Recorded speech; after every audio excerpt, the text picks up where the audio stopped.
ஆன்மீக வாழ்க்கை வாழ உங்களுக்கு தூண்டுதல் ஏற்படுத்தியது எது? ஆ, பெண்களும் ஆன்மீகத்துல ஈடுபடலாம். இந்த ஆன்மீக வாழ்க்கை வாழ்வதற்கு நமக்கு ஒரு வயது கட்டுப்பாடு இல்லை. ஸோ என்று இந்த ராஜயோகத்திற்கு நான் தெரிஞ்சுக்கிட்ட பிறகு, இதுதான் எனக்கு ரொம்ப தூண்டுதல் குடுத்தது. பெண்களுக்கும் இப்படி ஒரு வாழ்க்கை, ஆன்மீகத்துல ஈடுபடுற வாழ்க்கை இருக்குன்னு நான் தெரிஞ்சு கொண்டேன். பிறகு சிறு வயதில் கூட நாம இதுல ஈடுபடலாம். வயதான பிறகுதான் இதில் வரணும் அப்படின்னு அவசியம் இல்லை. ஏனென்றால் இங்கு கற்றுக் கொடுக்கப்படுறதெல்லாம் வாழ்க்கைக்கு தேவையான போதனைகள், கல்வி. ஆக நிச்சயமா அதை நான் சிறு வயதிலிருந்து தானே படிக்கணும். ஸோ ஆக இது எனக்கு ரொம்ப விருப்பமா இருந்தது. கர்மா என்பதை பற்றிய உங்களது கருத்து என்ன? கர்மா என்பது இங்கு தான் எனக்கு தெளிவா புரிஞ்சது.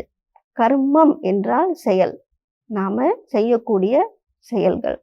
அது எண்ணத்தாலும் இருக்கலாம், வார்த்தைகளாலும் இருக்கலாம், இந்த சரீரத்தினூடாகவும் இருக்கலாம். ஆனால் இந்த 3 வழியில் செய்வதெல்லாம் கர்மம் தான் அப்படின்னு சொல்லும் பொழுது, என்னுடைய எண்ணங்கள்ல, மனதுல நான் என்ன மாதிரி எண்ணத்தை உருவாக்குறேன், ஸோ அது கூடயும் கர்மம் தான். அதுவும் ஒரு செயல்தான். அதிலும் நமக்கு நன்மையும் ஏற்படுது, அதனால தீமையும் ஏற்படுதுன்னு தெரிஞ்சு கொண்டேன். இன்னொன்று ஏதோ செய்யணும் அப்படிங்கிறதுக்காக மட்டும் செய்யக்கூடாது. கர்மம் என்றால் அந்த கர்மத்தை நாம சிறந்த முறையில செய்யணும். செய்வன திருந்தச் செய், இல்லையேல் செய்யாதிருத்தல் நன்று அப்படின்னு சொல்லுவாங்க. ஸோ அது போல காரியங்கள், கர்மங்கள் எதை செய்தாலும் நான் அதை சிறப்பாக செய்ய வேண்டும். சிறப்பான கர்மங்களை செய்தோம்னா அதனுடைய கைமாறாக சிறந்த வாழ்க்கையை அமைத்து கொள்ளலாம்.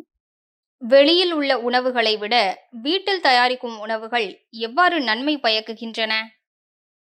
ஆமா, வீட்டுல பார்த்தோம்னா அம்மா சமைக்கும் பொழுது அது யாருக்கு, யாருடைய நினைவுல, யாருக்காக சமைக்கிறாங்க, அது குழந்தைங்களுக்காக, வீட்டுல இருக்கிற கணவன்மார்கள்.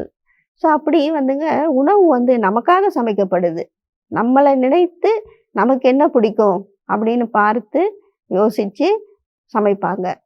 ஆனா வெளியில நம்ம சாப்பிடும் பொழுது அது நமக்காக சமைத்ததில்லை. அது பொதுவாக அவங்க ஒரு மெனு வச்சிருப்பாங்க. அதுல இன்றைக்கு இந்த சமையல் அப்படின்னு வரும். ஆனா வீட்டுல சமைக்கும் பொழுது அது அன்பாக நம்மளுடைய தாய்மார்களால சமைத்து கொடுக்கப்படுது நமக்காக. ஆகையால நிச்சயமா வீட்டு சாப்பாட்டுல அந்த அன்பு, அந்த அரவணைப்பு, ஸோ இதெல்லாம் அதிகமாக இருக்கு. பொதுமக்களுக்கு நீங்க சொல்லக்கூடிய மெசேஜ் என்ன? நிறைய பேர் நம்ம பார்த்தோம்னா இன்றைக்கு மன அமைதி இழந்து சந்தோஷத்தை தேடிக்கொண்டிருக்கிறார்கள். ஸோ நிச்சயமாக அமைதி, சந்தோஷம் இதெல்லாம் ஒவ்வொருத்தருக்கும் சொந்தமான அவரவருடைய உரிமை. ஸோ எல்லா உயிர்களும் இந்த உலகத்துல அமைதியும் சந்தோஷமும் நிறைந்து வாழ்வதற்கு நிச்சயமாக ராஜயோகம் உங்களுக்கு துணை புரியும், உங்களுக்கு வழிகாட்டும். இதை கற்று நீங்களும் வாழ்க்கையில அமைதி, சந்தோஷத்தை அனுபவிக்க வேண்டும் என்று கேட்டுக்கொள்கின்றேன். இப்ப ரேபிட் ஃபயர் கொஸ்டின்ஸ் பார்க்கலாம். இந்த கேள்விகளுக்கு நீங்க உடனடியாக பதில் சொல்லணும். ராஜயோக தியானத்தை எத்தனை வருடங்களாக பயிற்சி செய்கிறீர்கள்? நான் ஒரு 31 வருஷமா பயிற்சி செஞ்சு வரேன். ஆன்மீகத்தை பற்றிய தங்களது கருத்து என்ன?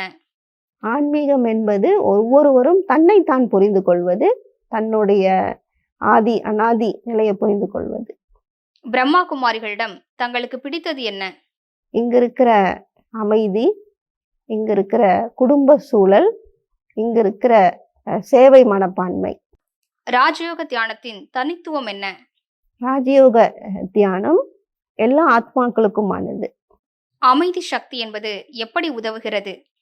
அமைதி சக்தி தனக்குள் இருந்து அது பிறருக்கும் பரவுகிறது. தன்னுள் ஏற்பட்டால் அது பிறரையும் போய் சேரும்.